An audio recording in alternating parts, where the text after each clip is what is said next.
Yan, good evening guys. Yan, good morning na pala no, na madaling araw ngayong February 28. Papaliwanag lang natin kung paano natin nakuha yung trade natin dito sa may yan, GBP-JPY. Baka ganito rin yung one natin guys, set up natin yung preset na with trade natin dito sa GBP-JPY. Panoorin nyo na lang, uploaded na yun sa yan, YouTube channel natin na RDO. Kung sa TikTok naman, yan, i-base nyo lang RDO na TikTok account natin sa Facebook, RDO lang din, no?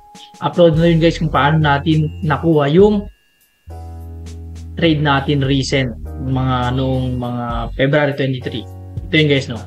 Nala tayo dito na part. Ngayon i-explain naman natin kung paano natin nakuha yung trade natin dito sa mga February 26 nung Lunes to. Paano natin nakuha yan. Ang ginawa ko lang dito guys, no, hinintay ko muna na makuha itong daily high niya. Yan, pagkatapos na-take yung daily high niya, dun pa lang ako naghanap ng criteria. Kasi ang strategy natin guys, no, hybrid siya, may halong SMC, ICT, tapos breakout.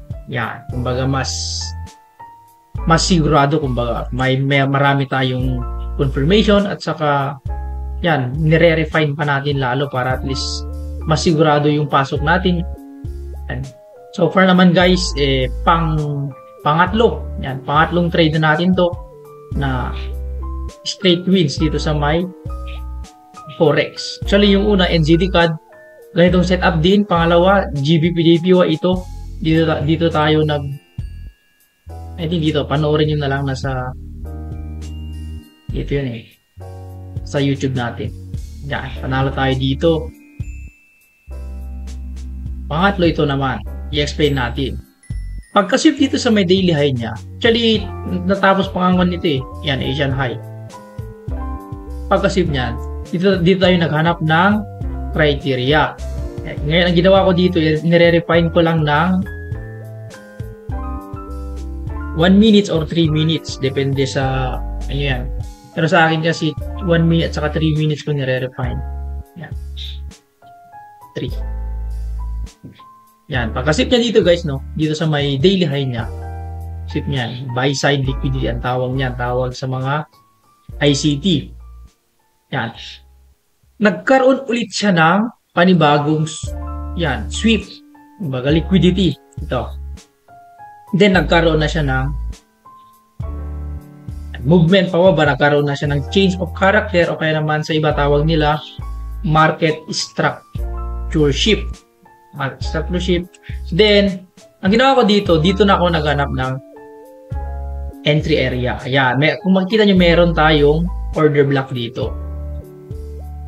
Kung makikita nyo meron tayong order block dito. Ito yung week high natin. Order block. Pagkataas ng market, pagka-touch niyan, dito na tayo pumasok.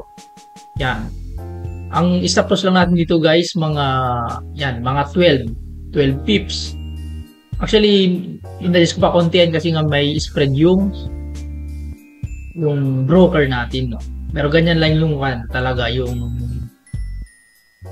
stop loss natin. So, muntik pa tayo nakuha, pero bumaba pa rin siya, hindi niya na-break yung week high niya dito sa may yan, pagkatapos niyang ma-break itong order block niya. Then pagkatapos niya ma-break yung order block niya, kung mapapansin nyo, yan, nagkaroon siya ng breakout ulit dito. Ito, breakout ulit. Yan, kaya mas malaki yung chance na bababa talaga yung market. Then pagka break niya ulit dito, meron tayong confirmation. Ngayon, meron tayong panibagong liquidity. Ito, meron tayong panibagong liquidity. Yan, meron tayong panibagong liquidity. Tapos meron tayong order block ng 3 minutes dito. Pagkatat niya dito, pumasok ulit tayo dito guys, no? Nag-entry ulit tayo dito. Yan. Nag-entry. Wait lang, ayaw. Nag-entry ulit tayo dito. Nilagay lang natin yung stop loss natin. Diyan. Yan. Yan tayo nag-entry. Ngayon, di ba ang strategy natin, hybrid, may halong ICT, SMC, at saka breakout. But bago tayo maghanap no ng mga yan criteria, make sure muna na meron tayong valid na liquidity area. Kumbaga reason na talagang mag-reverse, reason na talagang kumbaga mag-iba na ang market. Kumbaga kung pataas siya, bababa na siya, no? Ang ginawa natin dito sa may higher time frame na like 15 minutes, sana yon, wala na. Ang ginawa natin dito, meron tayong trend line. Yan. Meron tayong trend line. Mahilig tayo sa trend line. Ito yung naging trend line natin, guys. No? Mapapansin nyo ito. Yan. Yan. Tingnan nyo yung connection niya, no? Pagkatapos ng liquidity ng daily high niya, na-liquidate niya yan.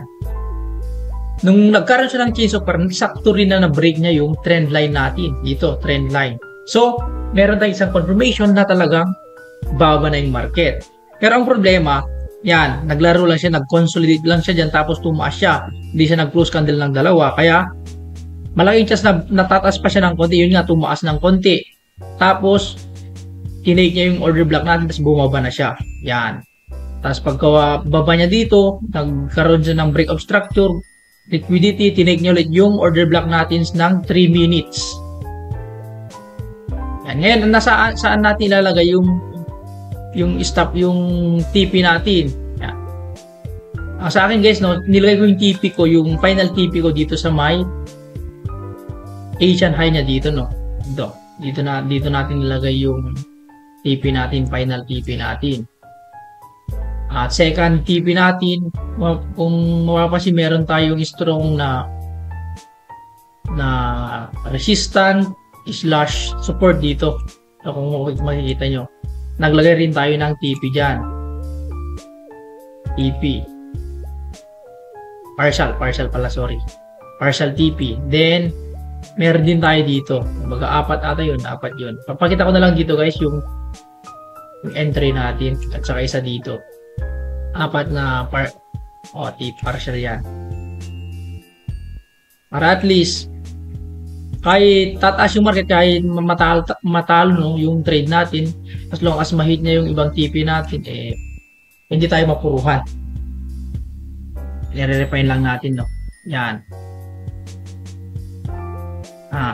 Mapapansin nyo, pagka-break niya dito, sa 5 minutes, pagka-break niya dito, hindi siya nag-close candle, nag-weakness, kaya tumaas pa siya. Maraming pa siya na-liquidate, muntik pa nga nakuha yung second na pangalawang trade natin dito, no? Ito. Muntik pa niyang nakuha yan. Kaso hindi. Pagkatapos niya doon, pumulusok na siya, nagkaroon na siya ng impulsive na movement. Big candle na yun, no? Pababa. Tapos nag-consolidate lang ng konti dyan, mga gabi na yan. Pumasok tayo ng mga February 26. Yan, dito mga oras dito, mga 2 AM.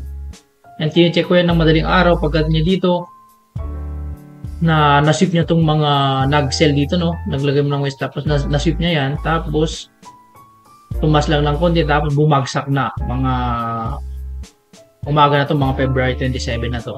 Na-take niya yung first TP at saka second TP natin pagising ko ng umaga. Then, mga bandang alas 9 ng umaga, yan, na-take niya ulit yung pangatlong TP natin hanggang sa ma-take niya yung final TP natin. Yan.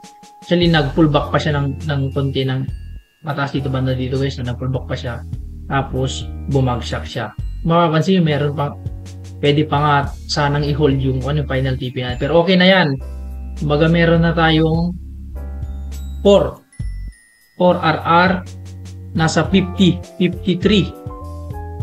ba? O 53 yung isa, 53 yun nga, ba tayo makita, yung isa 51, yan, 51 pips, goods na yan. Kumbaga ganyan natin nakuha yung trade natin, di ba? Ganun lang naman kasimple yun guys, no? Ang importante lang, lagi yung sinasabi, yan, ang importante lang yung sinasabi, saka ka lang papasok sa isang trade kapag nagkaroon na ng valid na liquidity. Katulad nito, liquidity. Yan. Isipin nyo, obvious, common sense naman kasi guys, no, kung isipin nyo, no, tumaas yung market, mataas na siya. Isipin mo, tumaas yung market, nandito siya na part. Ngayon yung ibang trader, since nakatapat na dito sa may order block niya dito sa taas, kasi meron siyang order block dito, no, may mga nag-sell na dito. Hindi nila alam na kumbaga liquidity area yan. Bakit? Ba't naman bababa agad si market kung wala pa siyang baon-baon na liquidity? Ang ginawa ng market, tumaas pa siya, na-liquidate yung daily high, tsaka nagkaroon ng valid na change of character. Ngayon, nagkaroon pa ng maliit na liquidity doon sa taas. So, nag-change of character, then na-break yung trend line natin. Yun yung mga confirmation natin. Kumbaga, hindi lang yan. Liquidity, meron pang break of yan, trend line, breakout. Sabi niya, oh. Then, pagka-breakout niya, pwede ka namang pumasok agad dyan. Pwede ka namang pumasok agad dyan kung gusto mo. Pero, mas malaki yung chance na matalo ka kasi maaaring babalik yung market. Yun nga, bumalik yung market. Pero kung mataas yung stop loss mo, like, let's say, pumasok ka dito, kung gusto mo pumasok sa breakout niya, dyan, mga 28 pips to 30 pips, nasa iyo na yun. Sa akin kasi, pagka-break niya dito, naglaro siya, kaya naisip ko na maaaring babalik, kaya bumalik pa sa taas. Doon tayo pumasok. Sabi nila, sell high, buy low. Ganyan natin nakuha. Diba? Simple lang guys, no? Yan. Hope na may natutunan kayo. Abangan nyo yung upcoming na challenge natin sa Pandit Next this coming March. Yan. Mag-take tayo ng challenge, document natin yan. So guys, panoorin nyo yung mga recent videos natin pagdating sa trading. Yan. Para at least matutunan yung strategy natin. Kasi, yan. Hindi naman tayo nag-trade ng basta-basta lang na wala tayong proper at saka valid na confirmation, criteria. Hindi tayo nag-trade ng yan, pabara-bara lang. Meron tayong criteria at confirmation. Nire-refine natin para makuha natin yung trade na tama. Diba? Ano lang guys. Thank you so much for your time. God bless.